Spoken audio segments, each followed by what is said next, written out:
3 raisons pour lesquelles elle ne donnera pas suite. 3 erreurs que vous commettez et qui vont faire que il ne vous rappellera pas. Bonjour à toutes et à tous, je me réjouis de vous retrouver dans cette nouvelle vidéo. Si vous ne me connaissez pas encore, je suis Bénédicte Anne, votre love coach depuis 2004. J'accompagne les hommes et les femmes qui souhaitent être heureux en amour à rencontrer directement la bonne personne. Et pour cela, je publie une vidéo par jour pour vous aider à mieux comprendre la psychologie des rapports amoureux et les nouvelles règles du jeu. Je m'occupe aussi accessoirement des couples et je suis généralement la dernière porte avant la séparation. N'oubliez pas de vous abonner à ma chaîne si vous ne l'avez pas déjà fait, vous trouverez le lien ci-dessous. Et je vous propose aussi de télécharger votre mini-formation offerte « Attire ton âme sœur et garde-la près de toi ». Vous trouverez aussi le lien ci-dessous. Enfin, si vous avez envie d'en savoir plus, si vous avez envie de mieux comprendre ces fameux enjeux et ces nouvelles règles du jeu amoureux, j'organise un webinaire, c'est gratuit bien sûr, dimanche 16 octobre à 20h. Vous trouverez le lien ci-dessous.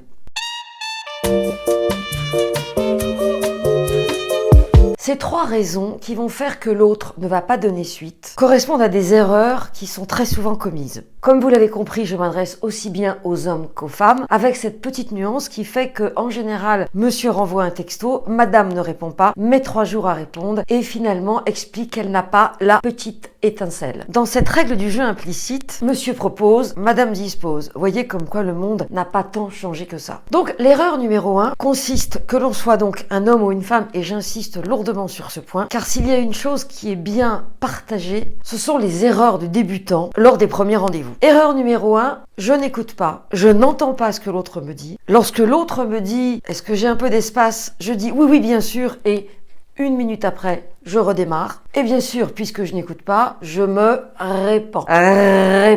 Vous voyez l'image, hein? C'est-à-dire que je dégouline, je suis là, et voilà, et ceci, et tu sais pas quoi, et que je te raconte, et il m'a dit ci, et je lui ai répondu ça. Vous devenez saoulant, vous n'êtes pas intéressant, intéressante, et l'autre s'ennuie profondément, ou vous écoute, parce que c'est plutôt une personne qui a l'habitude d'être polie et de ne pas contrarier ses interlocuteurs, mais derrière, il se dit, ou elle se dit, si c'est tout le temps comme ça, c'est l'horreur. Deuxième erreur, vous rompez les codes implicites. Je m'explique. Vous, homme, vous attendez trop longtemps avant de vous manifester, peut-être parce que un love coach homme vous a dit, cette femme, il faut la faire mariner, il faut la déstabiliser, il faut souffler le chaud et le froid.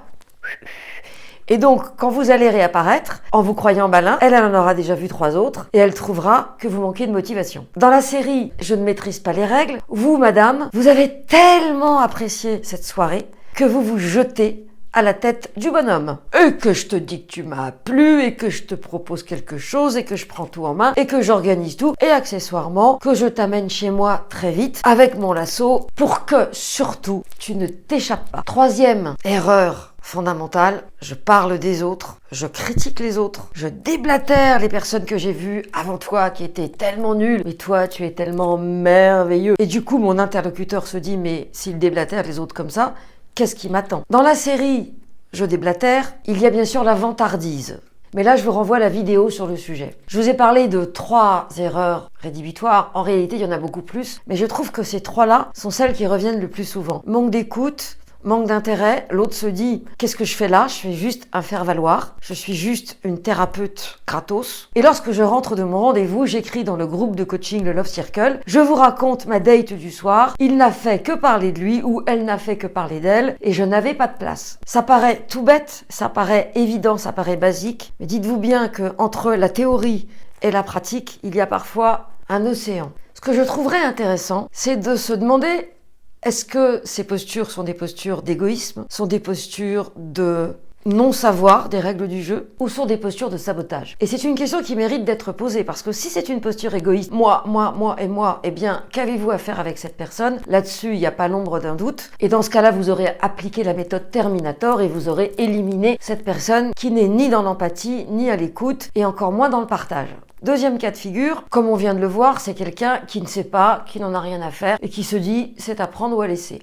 Donc, next, comme disent mes coachés. 3e cas de figure, est-ce que c'est une méconnaissance des règles du jeu? Dans ce cas-là, je vous invite vraiment à regarder un max de vidéos pour comprendre qu'aujourd'hui, tout se joue dans les premiers rendez-vous. Et aussi bien le décryptage de ce que l'autre a à vous proposer est important, mais aussi bien sûr la posture que vous allez choisir et en d'autres termes la manière dont vous allez vous présenter. Nous allons évidemment passer un peu plus de temps sur cette explication du sabotage. Je vous rappelle que j'ai écrit un livre sur le sujet parce que c'est quelque chose que je vois très souvent et la plupart des gens qui se sabotent n'en ont aucune conscience. Alors pour vous aider à savoir si vous vous sabotez et si quelque part vous vous auto-grillez parce que vous y trouvez probablement votre compte, mais c'est bien sûr totalement inconscient, regardez simplement comment se sont passés les derniers rendez-vous. Et si vous réalisez que vous avez vu plusieurs personnes qui auraient pu vous plaire et que ces personnes soit ne vous ont pas recontacté, soit n'ont pas donné suite ou ont botté en touche, cela signifie que vous avez raté le casting. Et quand on rate un casting, au-delà du fait que vous avez évidemment fait un mytho sur la photo et que cette photo merveilleuse qui a donné envie à l'autre de vous rencontrer se heurte à une réalité qui présente 10 kilos de plus, 10 cm de moins et 10 ans de plus, là c'est clair qu'il ne faut pas vous étonner. Ça marche dans les deux sens, vous l'avez compris. Madame et monsieur